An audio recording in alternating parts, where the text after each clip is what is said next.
older than the pyramids by 7,000 years, older than Stonehenge by 6,000. It was built before the wheel, before writing, before agriculture, by people textbooks used to call primitive hunter-gatherers. And then, for reasons nobody has fully explained, they buried it, on purpose, and walked away. For thousands of years, nobody knew it was there. This is Göbekli Tepe, and it rewrote what we thought we knew about the beginning of civilization. In 1963, a survey team from the universities of Istanbul and Chicago walked across a hill in southeastern Turkey. They noticed broken slabs of limestone poking out of the ground.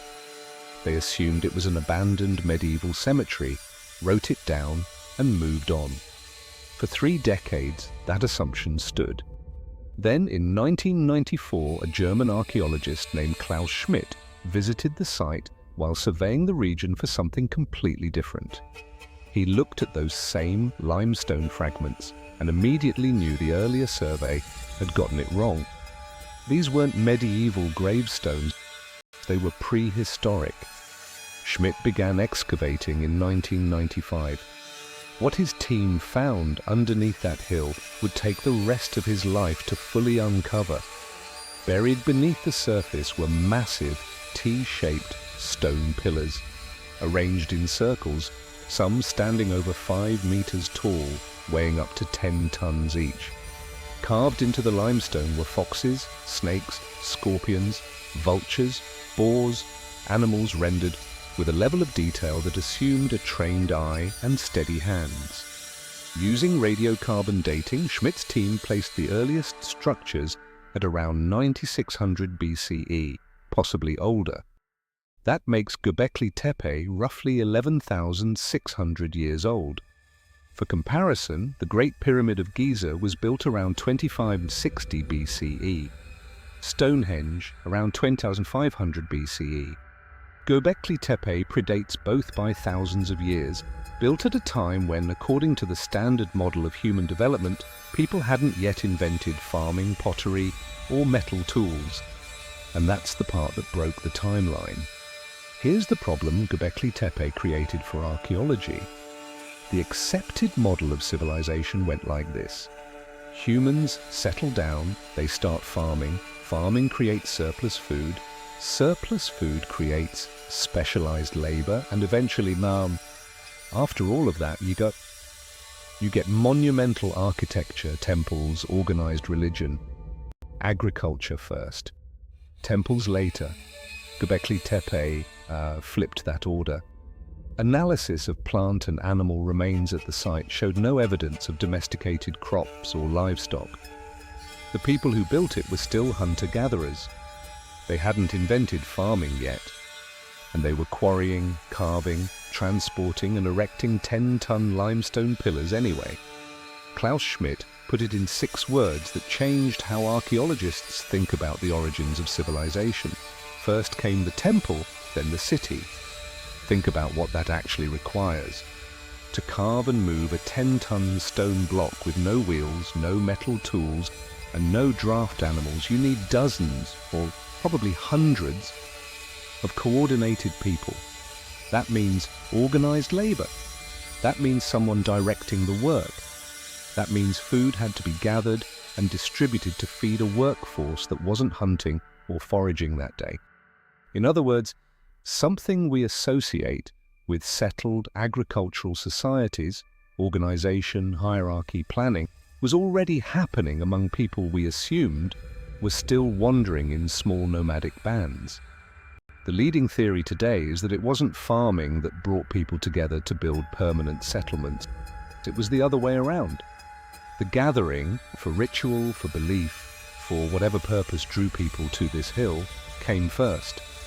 And feeding the people who gathered here may have been one of the pressures that pushed nearby communities toward cultivating the wild grains growing on the surrounding hillsides. Religion, in other words, might be one of the reasons humans invented farming, not the other way around.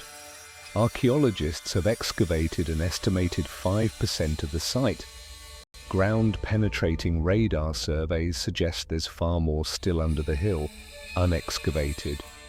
Here's where Göbekli Tepe gets stranger. At some point, after roughly 8000 BCE, the site stopped being used, and large sections of it were filled in with soil, rubble, and debris. For decades, this was the accepted explanation that the people who built these enclosures deliberately buried them one after another before building new circles nearby. Why would you spend enormous labor building a monument and then spend more labor burying it? The theories archaeologists have proposed range from the ritual to the practical. Some suggest the burial was ceremonial, a way of decommissioning a sacred space once its purpose was fulfilled. Others have suggested a shift in belief systems, a new set of practices emerging that required the old sanctuary to be closed, sealed, taken out of use. Here's the honest scientific update, though, and it's one most documentaries about this site skip. More recent excavation work, published by the German Archaeological Institute team that took over after Schmidt's death in 2014, complicates the story. Later analysis found evidence of erosion, slope collapse, and structural damage from events like heavy rainfall. That means at least some of what looked like deliberate ritual burial may actually have been a combination of natural processes and the site simply falling into disrepair over centuries. The truth is probably some mixture of both. People did intentionally close off certain enclosures as part of their practices, and nature did the rest of the burying on its own over time. Archaeologists are still working out where that line falls. What isn't in dispute is the result. The burial preserved Göbekli Tepe almost perfectly.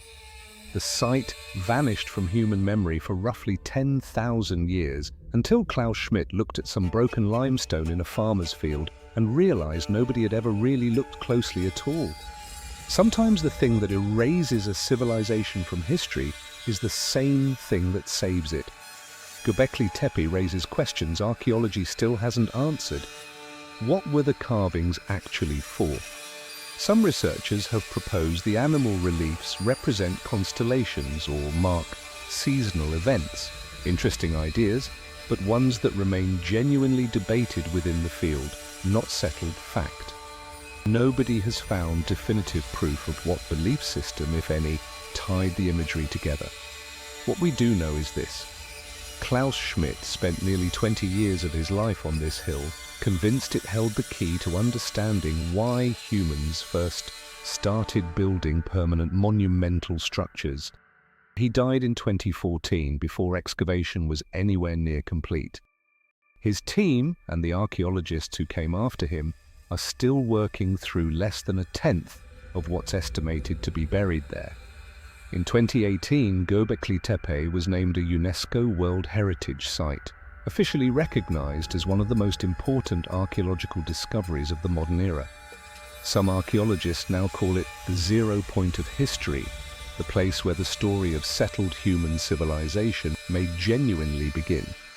Not because ancient people were less capable than we assumed, because they were doing something remarkable thousands of years before we thought anyone could. For 3 decades, a mound in a Turkish farmer's field sat there, misidentified, dismissed as nothing more than an old cemetery. The truth underneath it was the oldest known monumental structure ever built by human hands, buried, forgotten, and waiting. Every civilization we know about, every timeline we've built in textbooks, assumes we understand the order things happened in. Göbekli Tepe is proof that we don't. Not fully, not yet. And archaeologists are the first to say it, there's still 90% of that hill left to dig.